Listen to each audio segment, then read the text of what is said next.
The Paul Leslie Hour, helping people tell their stories. And now, your host, Paul Leslie. Hey, it's me. Great to be in your ear.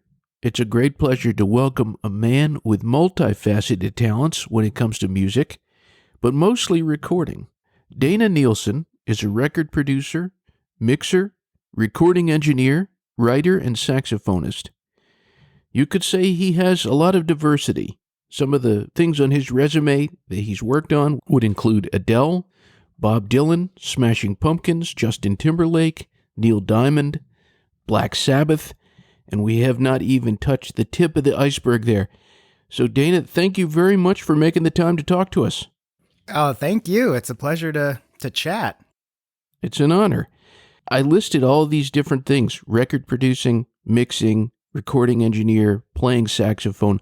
What would you say you're happiest doing?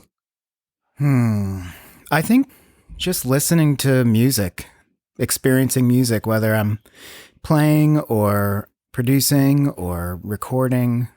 My whole life, I'm just a lover of music and grew up with it. And so I really enjoy all those different things that I do. And the common thread through all of it really is just a music and a love of music. And, working on other people's music is a special kind of enjoyment because you have a different perspective. It's one thing to create music and be caught in all your own, curiosities and which way should this go and what should the next chord be? I love that process, but I also love working with other people on music that they've written and helping them get a great sounding record, a great recorded version of their song or their cover or whatever it is. So yeah, they're all really fun for me in different ways. Now, the first thing that you said, though, you said, I like to listen. How important for what you're doing, how important is it to be a listener?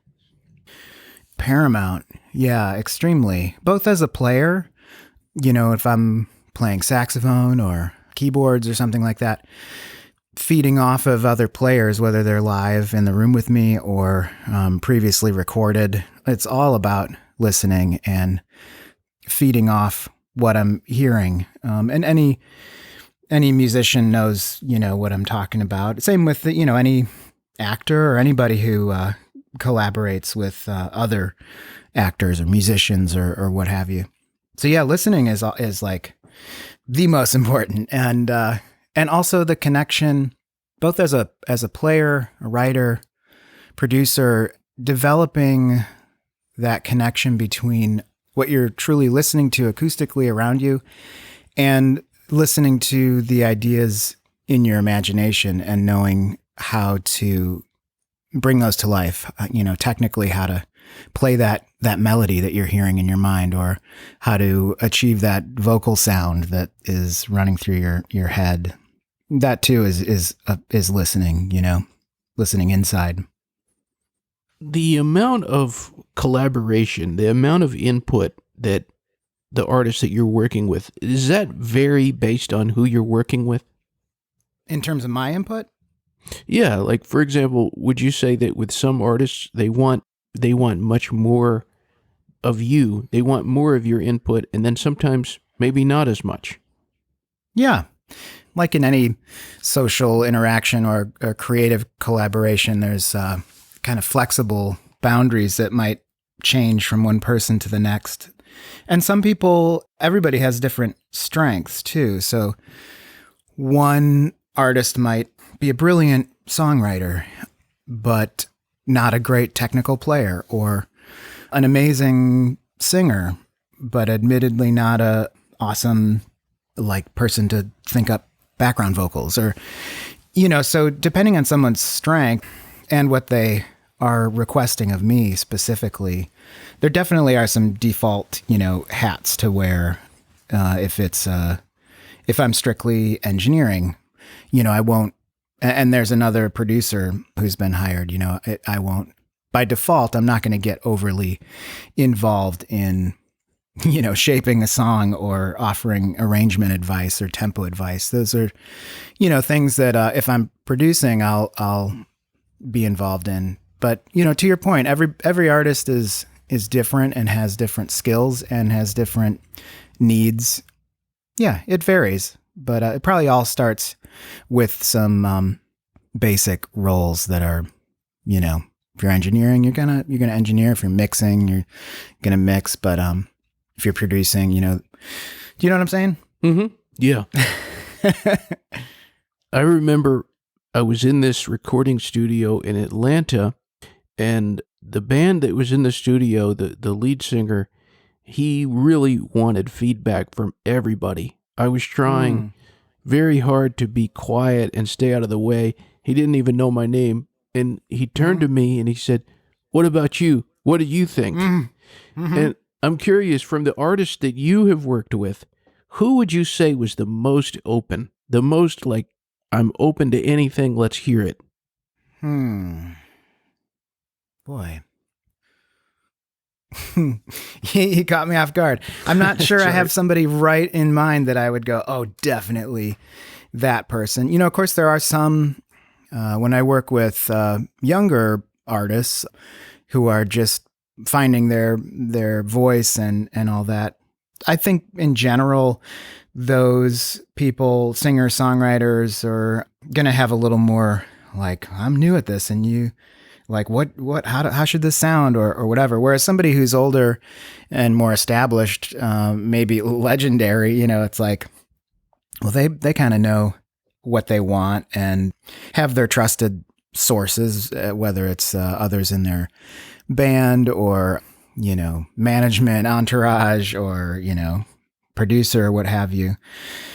I think in general, I've been fortunate enough, at least even with like really high profile people, everybody I've worked with tends to be welcoming and collaborative, at least with one person, somebody who is, in their band or writing with them or with the producer. Or I guess to flip your question on its head, like I haven't run into many people who are super anti input or collaboration, and you kind of like pretty quickly feel that stuff out, and those relationships change over the course of a session. If you're working together with somebody for 3 months, 6 months, or something like that, those dynamics will change, and that's part of the fun too of getting to know somebody and creating a level of trust and mutual respect and interest in each other's opinions. But I do, your story about like, what do you think? I think that's great, and I've definitely experienced that as well, where a fun artist or someone playful or maybe insecure, but I think there's a real playfulness to that and openness to that as well. Somebody singling you out, I haven't seen you in here before. What's your take on this? That's definitely something I've seen before. And I think that's neat, Are there ever times, with that list that I had at the beginning, these are really iconic names. Are there ever times where you find yourself intimidated by the person? No, certainly there's a lot of times where it's definitely like a pinch me type of like, I can't believe I'm hanging out with this person, and there's maybe by way of that person's historical context, like working with Bob Dylan, for example, it's like there's definitely a little intimidation just expressed more through like disbelief, like, oh my gosh, that's Bob Dylan. Insane, but not in any type of way that's sustained, like it just wouldn't work to always be intimidated or freaked out or anything like that. I guess answered a different way. I don't think I've really been like, psychologically intimidated by somebody who just has a bad attitude and is What I'm trying to say is, of all the wonderful, talented, famous, people I've had the amazing opportunity to work with, like, none are intimidating, in that like intentional, I'm a jerk and, Dana, you're a peon and, nothing like that. But certainly some jitters like, oh, wow, it's not lost on me, the specialness of the folks I get to work with, and that can be slightly intimidating, but I think in just a healthy sort of reverential kind of way. Interesting. Well, since you mentioned Bob Dylan, that the album Tempest, to me, when you go back to the beginning all the way till now, it's just one of his best albums, I think. It's such a neat album. And you worked on that album. Yeah, that was just such an incredible time. And I owe that to my friend Scott Litt, who put that together. Man, that was so fun. And incredible music. That I enjoy listening to that album as well. It's really that was really cool. Would you say that Bob Dylan was different to work with than other artists? Yeah. Everybody is different. He although I've never been in the same room with both of them at the same time, but he and I work a lot with Neil Young, and they often remind me of each other. Like I assume it's maybe, being of similar age and aesthetic. And so, yeah, those two are both very different from, say, working with like, Adele or something like that, or, somebody who's from a different generation and grew up with different music and different studio experiences. But yeah, it was different. It was awesome though, working with him. And he's really, he's very funny, and I'm smiling as I'm talking about it. We had a really, really cool time. Great work. Thanks. Some of the listeners out there, they may have seen you in the David Letterman Netflix series. Oh, yeah. And I have to say, the first season, it was the first season, right? Yeah. Yeah. The thing that was cool about the first season was every episode had some kind of musical interlude. And yeah, right. The one that you did it was with Lucas Nelson. Mm-hmm. I'm hoping you can tell us a little bit about working with him, the son of Willie Nelson, but a great writer in his own right. Oh, yeah. He's amazing. And shout out to also Ben Rice, who was, during that, he was working with Lucas and Promise of the Real at that time. And I was working with Madison at the time, the singer who's in that special. But I've worked with Lucas and Promise of the Real guys many times via Neil Young. He's made several albums with those guys. And so I kind of, before that Letterman thing, I had already worked with those guys a bunch, and they're all just awesome players and people. And yeah, that's such a cool group. And Lucas is amazing, wonderful guy, and obviously great voice and talent at writing, and Micah as well. Yeah, they're a great crew, and that was especially cool to see them work with Madison.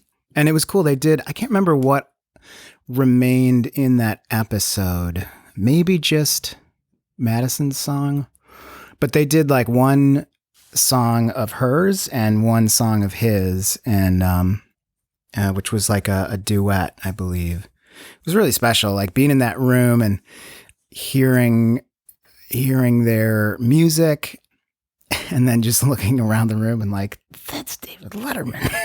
Like so bizarre. And like I said before, sort of pinch me moments where it's like, can't be intimidated. You can't lose your cool. You have to be professional and, pretend like it's no big deal, and yet, deep down, there's always a little voice like, wow, so crazy. I can't believe I'm in this room with these people, it's really something. But yeah, Lucas is great. And Promise of the Real are a lot of fun to work with. And I think the duet that people saw in the Netflix show was the Let Go of Your Plans. Oh, yeah. Yeah, I'm so glad that made it. I saw a lot of the footage before it got edited, and I did watch the episode when it came out, but it sometimes gets scrambled in my head, like what was on the broadcast and what wasn't. But I'm so glad that was on there. Yeah, the Let Go of Your Plans. It's such a cool song, and they just sounded so great together. And yeah, that was awesome. Now, this is probably a tricky question. Okay. But with all the incredible records that you've had a hand in, if you had to pick one record as the best presentation of what you do, maybe it's the one you're the most proud of, which one would it be? Oh, gosh. Man. Maybe I'll go to I don't have like an immediate answer. I'm going to look at my like website or something. Let's see. Gosh, there's so many fun things. I really, and this is recent stuff as well as like the Avett Brothers stuff. I've done 2 albums with them and Rick Rubin, both of which were so much fun. And, those guys in that band are so fun and special and talented. And to pick something out, to that question, that's a fair answer. That's a project I really love, and music I love, and people I love. And, we work really hard at making great recordings, and it's a lot of fun. And probably all that stuff is rolled into my, emotional response to that question, whether or not it's like the best work ever. I hope so. I don't know. Every single thing I work on, is I'm always trying to do my best work. And, I don't go back and listen to stuff probably as much as I should, or if I did, I probably would have a quicker answer to that because something would stand out acoustically or, mix wise or something. But rather than that, I guess I'm answering more just kind of looking at recent work, like what feels good and was a great time and sounds good. And, yeah, I'll go with that. Could you say that you've had a greatest teacher, the person who taught you the most about the art of recording? There are lots. I'll list them.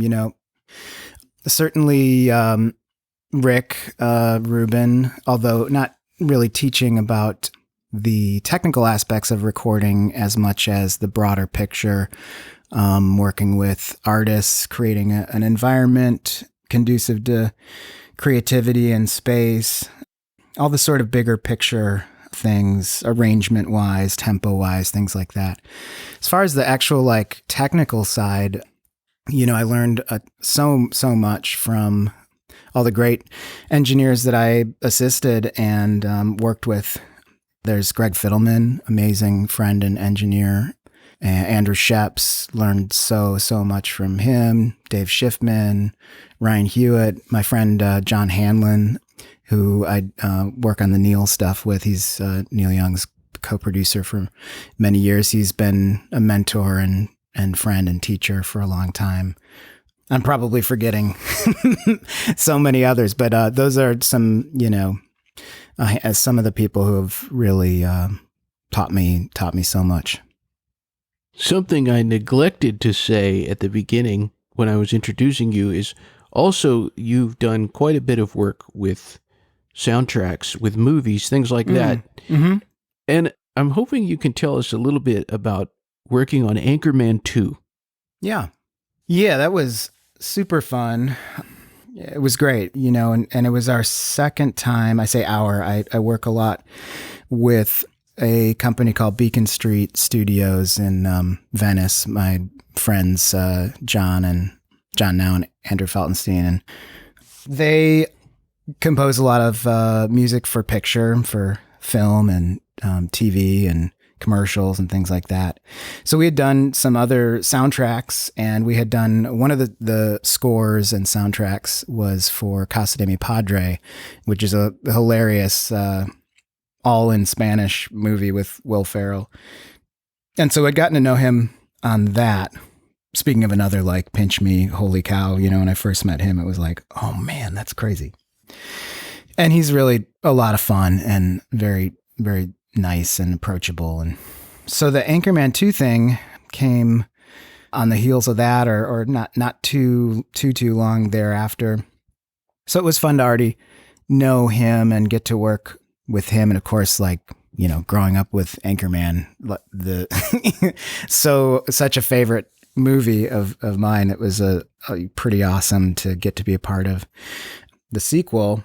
Like I say, we obviously we did most of it in Venice, and then for the vocals, like all the score stuff was done in Venice, and then at a scoring stage with a big orchestra and stuff like that. But then there were a lot of like songs in the movie. I don't remember which actually are in the movie itself and which are, special edition things or whatever. But there were a bunch of songs recorded with all those guys, Steve Carell and David Koechner and Paul Rudd and Will Ferrell, and having them all in the studio together at the same time in Atlanta was pretty spectacular. So much fun just seeing them riff off each other and improvise. And yeah, it was great. And then, got to mix all the score elements and soundtrack stuff. And of course we had a great time making the music for both the songs and the underscore. It was a lot of fun. I think most people who are involved in recording, they have maybe a secret list, but nonetheless, there's somebody or maybe a couple of people that it's a dream to work with them. Who do you want to work with that you haven't yet? I'd say first person who comes to mind would be Stevie Wonder. Oh, just lifelong fan. That would be incredible. That definitely pops to mind first. I'd have to look at my record collection. There's so many. Man, Peter Gabriel, that'd be cool. I can't read my record spines from here. Well, you have two great choices there. Yeah. Stevie Wonder and Peter Gabriel. Yeah, that would be great. Maybe together, Oh, you never know. Duets. Paul McCartney would be cool. Ringo. Oh, yeah. Yeah. Is there a recording studio that has impressed you the most? Well, I would say I really enjoy Shangri-La, which is Rick Rubin's studio, and where I've worked for many years. Not as staff, but as a just oftentimes freelance guy. And that's where that Netflix special was shot, and the Showtime docu-series thing as well. It's just really comfortable and great equipment, and the staff is like no other. That's a big part too, is just having a great studio staff, people who are competent and professional and get things done, and don't linger and don't it's just there's a kind of a culture at every studio that's kind of fostered by the studio manager, maybe, certainly in Rick's case, the owner. And that's really important, aside from, of course, the givens that the gear has to work, and hopefully there's a tech around in case something crops up unforeseen. After the gear and the physical location, meaning how the rooms sound and look, and the space itself, it really is like a staff thing, personnel thing. I think, Shangri-La has all that. So that's really one of my favorite places to work. And Dana, speaking of working with people, what would you want people to say about you when you're not around? I don't know. Let's get that guy back here. I hate, missing out on any fun, musical experiences. So it's always a treat to be asked back for more. Yeah, I'll leave it at that, I guess.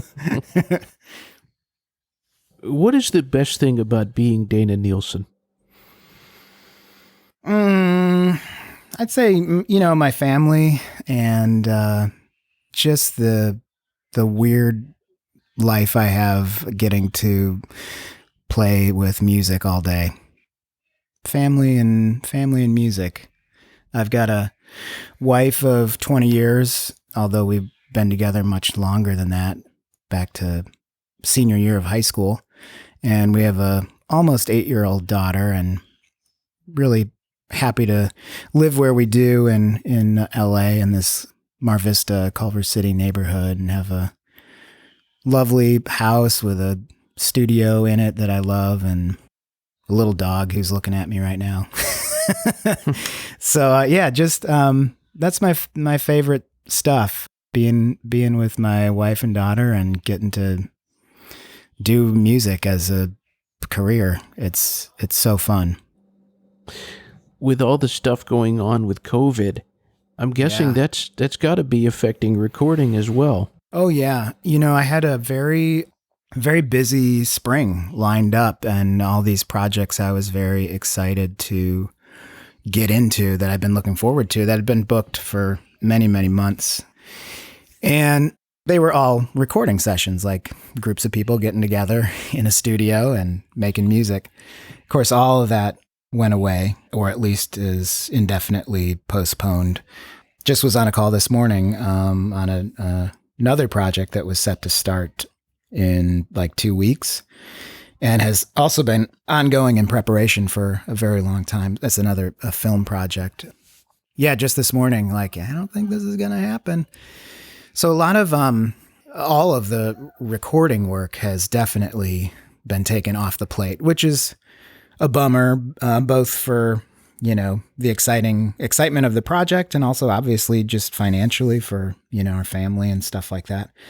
But fortunately, we have a pretty awesome studio at home where I do all of my mixing and writing and, pre-production and fair amount of overdubs and things like that. And so that's remained fully functioning, and I'm doing, mixing, and just sort of had to switch gears into home-based work, which I'm very used to doing. It just wasn't on my schedule until things really, really took a turn.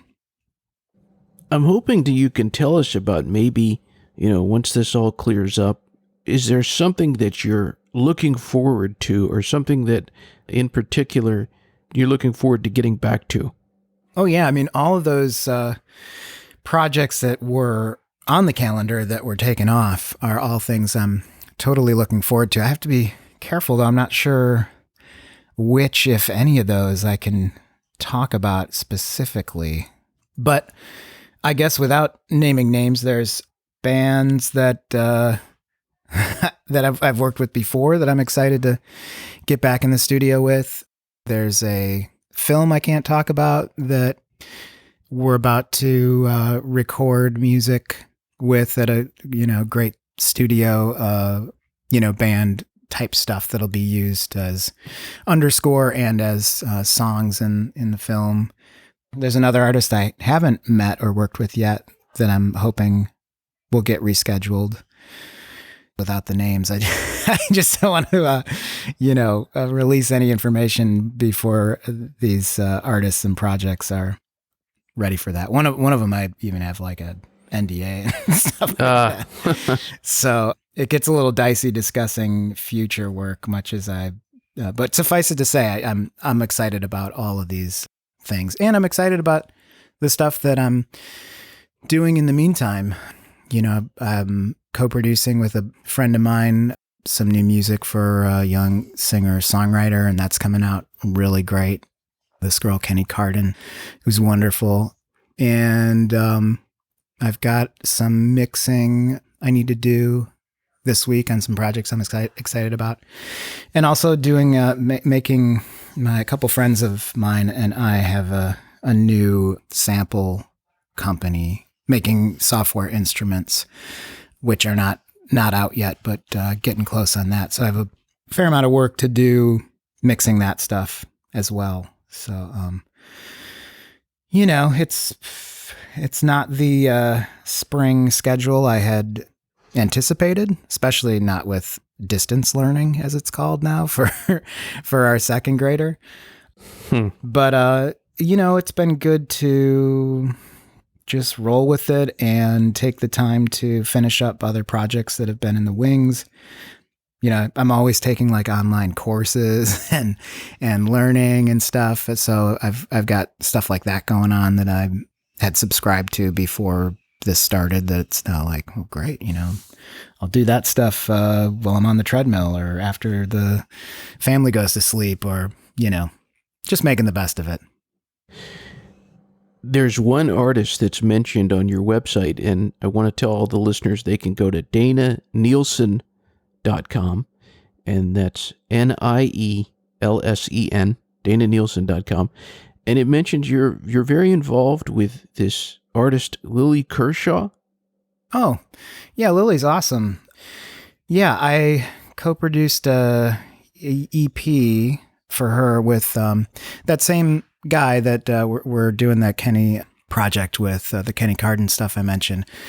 My friend Brian Green, he and I and our other friend Joey Giannetti co-produced an EP for Lily. And Lily's amazing. She's just got an incredible voice and great songwriter. And yeah, looking forward to some more stuff with her. And she's just such a treat. I remember I hadn't met her or Brian or Joey until our first day of recording. I'd put together a couple days at a studio, and it was like, I don't know any of these folks. Lily and I had been trying to do something together for years, and then I'm like, I don't know this Brian or Joey. And it couldn't have been better. Like, just first day, like, oh, this must be Lily arriving. Hey, I'm Dana. And she's, oh my gosh, how are you? And she's just like a ball of fun and so talented. And Brian and Joey, as it turned out, are also absolute gems, both musically and personally. So it was a blast. That is called Music's for the Sad Men. Let me verify that. That's like a covers EP, really beautiful covers of classic songs. Yeah, The Music's for the Sad Men. And there's one song on there, the last one, which we did not produce or record, but the first 5 are treasures. I mean, the last one's also awesome. I'm not sure where she did that, but yeah, it's a great little collection. Love that whole crew. Well, Dana, as you know, everyone out there listening, we're living in very uncertain times, and thank God we have music. Yeah, no kidding. Yeah, no kidding. In closing, I'm hoping you can maybe just address the audience. This is very, very open-ended. I've heard all kinds of advice from people about how to get through things. Yeah. And sometimes the most simple thing, like a friend of mine, he said, take a walk. Yeah. And it's done me so much good. But yeah, what would you say to anybody who's listening? As far as getting through strange times, the first thing that comes to mind is Ray Charles. Nice. From when I was very young, I grew up in Chicago suburbs, and unlike sunny Southern California, Midwest can get overcast and gloomy for long stretches. And even when it's like June gloom, as we call it here, in LA, where, June tends to be pretty hazy and gray and cloudy. But like in the Midwest, I swear that cloud cover is so much lower and closer to land. And even in like junior high, maybe grade school, maybe junior high, I kind of like realized how affected by that I was. And at some point realized that Ray Charles music really picked me up.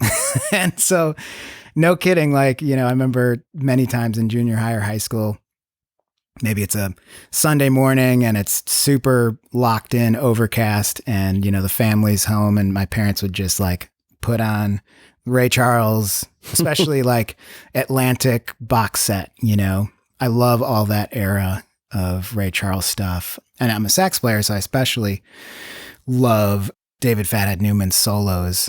Are just so freaking melodically perfect on all that stuff.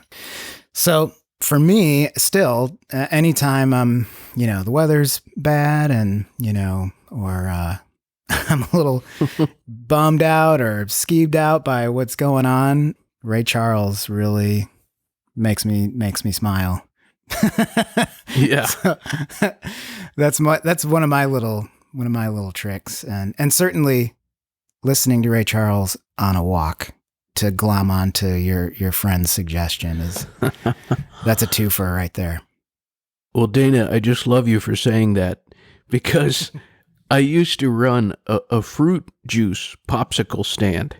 Oh, wow. and this was a fail-safe thing. If you wanted people to approach you in a good mood, you would put on Ray Charles. Really? Oh, my gosh. Everybody loves Ray Charles. Yeah. Yeah. I mean, I have chills just talking about him. Yep. I got to see him once. I never got to meet him, but man, I love that music. Absolutely. That's so cool about the popsicles. Yeah. Ray Charles and Fats Domino, those were the two. Ooh, great. You could play either of those and you would be in a good mood, and it would kind of translate to other people. Uh-huh. And sales, presumably. Exactly.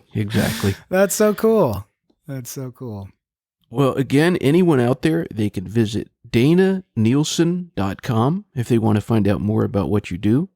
Dana, thank you so much for taking the time out of your day and joining me. Thank you. Yeah, it's been an honor. Has been likewise such a treat, Paul. And thanks for reaching out. It's been fun chatting with you. Absolutely. Until next time. All right. Take it easy and stay healthy. And hope to talk to you soon. All right, buddy. Have a good one. You too. Bye-bye. Bye, Paul. A boo-bop-a-ree, a boo-bop-a-shy, a gee-na petite la ksik-ba-boo, tik-it-con, dig-it-ba-ta-go-leggy, ah-yeah, nakashi-da-ba-ga, the-subtle-of-all-chi-chi-ga-long, take-on-some-cat-top-doodly-ba-dee-ka-ba-ti-chi-chi-ka-mong, goodbye.